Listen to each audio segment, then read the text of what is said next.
দ্বিতীয় স্বাধীনতা কেন বলি? কারণ বাংলাদেশ তার বৈদেশিক নীতি, সামরিক নীতিতে স্ট্র্যাটেজিকলি তার ইন্টারেস্টের সিদ্ধান্ত একসময় নিতে পারতো না। আমরা আসলে স্বাধীন হয়েছে ওই অর্থে।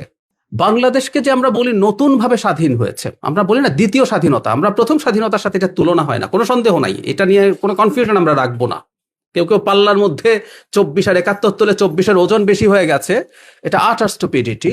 ওই স্বাধীনতার সাথে কোনো তুলনা নেই। কিন্তু তারপর আমরা একটু আদর করে দ্বিতীয় স্বাধীনতা কেন বলি? কারণ বাংলাদেশ তার বৈদেশিক নীতি, সামরিক নীতিতে স্ট্র্যাটেজিকলি তার ইন্টারেস্টের সিদ্ধান্ত একসময় নিতে পারতো না। আমরা আসলে স্বাধীন হয়েছে ওই অর্থে। আমরা জেট অ্যান্ড ফাইটার কিনবো, এটা হয়তো কোনো একটা সময় বা অন্তত আলোচনা চালাচ্ছি, আমরা সেদিকে এগোচ্ছি, এটা 5 আগস্ট পূর্ববর্তী সময়ে সম্ভব ছিল না। সেই জায়গা, এই কারণে আসলে আমরা এই স্বাধীনতার কথাগুলো বলি। আমি সার এবং বিদ্যুৎ নিয়ে কয়েকটা কথা একটু বলতে চাই। সেটা হলো, সারের সংকট নেই, কোনো জায়গায় সার বিতরণে কিছু অনিয়ম হয়তো এসছে, পত্রিকা এসছে, আমরা খেয়াল করেছি, এবং সেটার জন্য সরকার খুব দ্রুত ব্যবস্থাও নিচ্ছে। সেখানে দায়িত্বপ্রাপ্ত যিনি আছেন, সেটা কৃষি বিভাগের হোক, সেটা প্রশাসনের হোক, একে বদলি করা হয়েছে এবং নতুন মানুষ ওখানে দেয়া হয়েছে। আমি একটু কয়েকটা তথ্য আপনাদের সামনে উপস্থাপন করি। দেশে পর্যাপ্ত মজুদ রয়েছে, অতিরিক্ত সার রক্ষিত আছে। আমরা নাম বলছি না এখন, দেশের খুব লিডিং একটা পত্রিকায় আজকে নিউজ এসছে সারের মজুদ নিয়ে কোনো সমস্যা নেই। কিছুটা সমস্যা বিতরণে আছে, এবং আপনারা এটুকু সংবাদ মাধ্যমের কর্মীরা জানেন, সরকার বিতরণ ব্যবস্থায় কিছু পরিবর্তন আনতে যাচ্ছে, যেটা কৃষক এবং জনগণের স্বার্থে। সেটা নিয়ে কিছুটা অস্থিরতা, কিছু নতুন প্রসেসের সাথে অ্যাডজাস্ট করার সমস্যা, এগুলো হচ্ছে। কোনো ডিলার তার প্রতি অ্যালটেড যে পরিমাণ সার আছে সেটা তারা উত্তোলন করছেন না। এই ধরনের কিছু ঘটনার কারণে কোনো জায়গায় কিছু সমস্যা তৈরি হচ্ছে। তবে আমরা আশা করি এটা খুব বেশি কন্টিনিউ করবে না।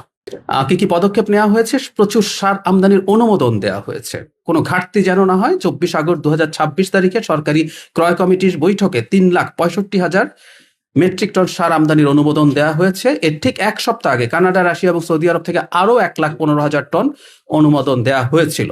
ডিলারদেরকে কড়া নির্দেশ দেওয়া হয়েছে, তারা যেন সার উত্তোলন করেন এবং সেগুলো যে পরিমাণ সার তাদেরকে অ্যালোকেট করা হয়েছে সেটা যেন তারা বিতরণ করেন। আমি আরেকটা জিনিস একটু বলে রাখি, আমাদের সাম্প্রতিক মজুদটা একটু বলে রাখা দরকার আছে।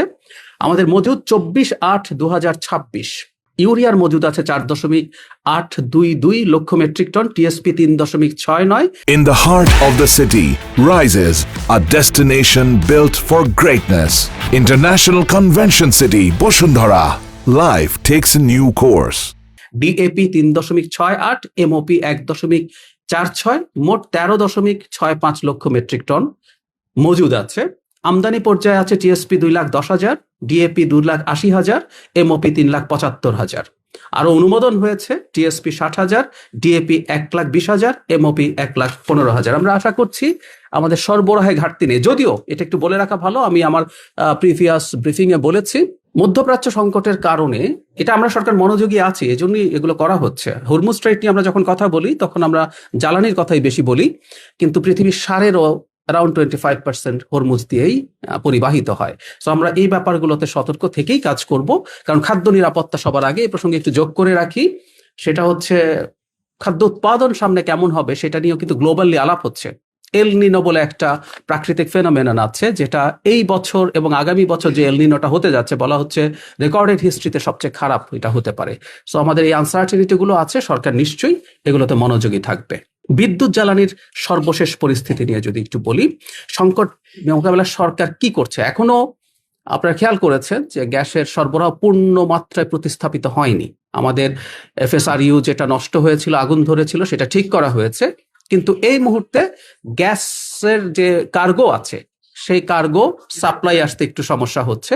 সেটা হলে এর মধ্যে ঠিক হয়ে যাবে। সরকার কি করছে আমরা একটু বলতে চাই। শিল্পোক্তাদের কারখানা টিকিয়ে রাখতে গ্যাস ও বিদ্যুৎ বিল এককালীন না দিয়ে 12 মাসের কিস্তিতে পরিশোধের সুযোগ দেওয়ার পরিকল্পনা হচ্ছে। ব্যবসায়ীদের সংখ্যা গুজব দূর করতে নিয়মিত অফিসিয়াল ব্রিফিং দেওয়া হচ্ছে। আরো কি পদক্ষেপ নেওয়া হচ্ছে সেগুলো যদি একটু বলি।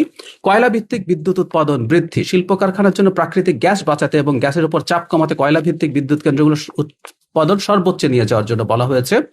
ভোলা গ্যাস পাইপলাইন প্রকল্প, আমাদের ভোলার মাননীয় এমপি আছেন, ভোলা নতুন গ্যাস ক্ষেত্র থেকে জাতীয় গ্রিডে দ্রুত গ্যাস যুক্ত করতে 500 কোটি টাকা ব্যয়ে একটি জরুরি পাইপলাইন নির্মাণের সম্ভাব্যতা যাচাই সম্পন্ন হয়েছে। এটা দ্রুত বাস্তবায়ন করা হবে। আমরা এই আলাপ করেছি, ভোলায় কমার্শিয়ালি ভায়াবল গ্যাস মজুদ আছে, কিন্তু সেটা কিভাবে আনা হবে নানান আলোচনা ছিল। পাইপলাইন না, ওটাকে এলএনজিতে কনভার্ট করে আনা হবে, সেটা খুব দ্রুত হবে।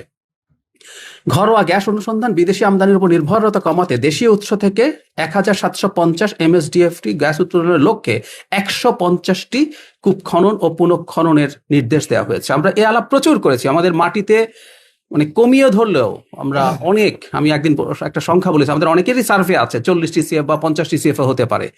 মানে আমাদের বাৎসরিক সম্পূর্ণ চাহিদা হচ্ছে 1.3 or 1.4 TCF।